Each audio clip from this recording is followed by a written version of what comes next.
We all have dreams and ambitions, but let's face it, life rarely goes as planned. I'll probably just end up working in a cafe the rest of my life. Meet Zach. He's been through the whole Hollywood grind, did everything by the book, and followed the so-called success formula, yet here he is, going through a path that even film school didn't prepare him for. A while back, Zach and I teamed up for a high school web series, and on paper we had everything: talent, ambition, and Zach as well, who actually had full-on film school experience. So what could possibly go wrong?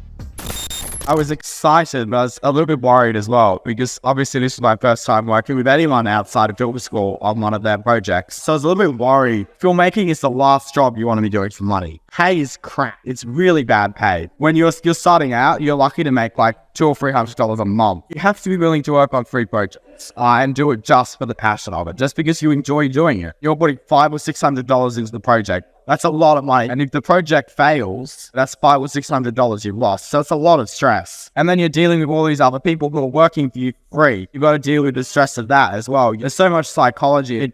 It butts into the rest of your life, basically. You'll be like, oh, I want to go like out with friends tonight. And then you're like, oh, but I'm shooting on Saturday. Bet that was a real nice party.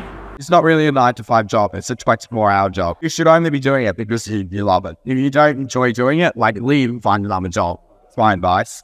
By going and working on my project free, and now I'm working on Chuan's project for free. So collaborating.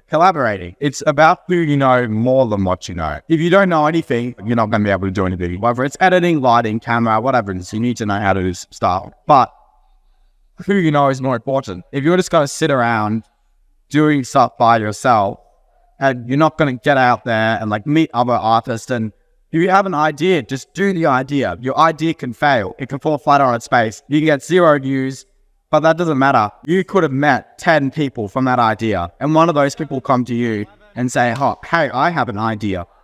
Are you willing to work on my idea? And you say, yeah. And their idea ends up getting, say, 50,000 views or something like that, or wins an award at some festival.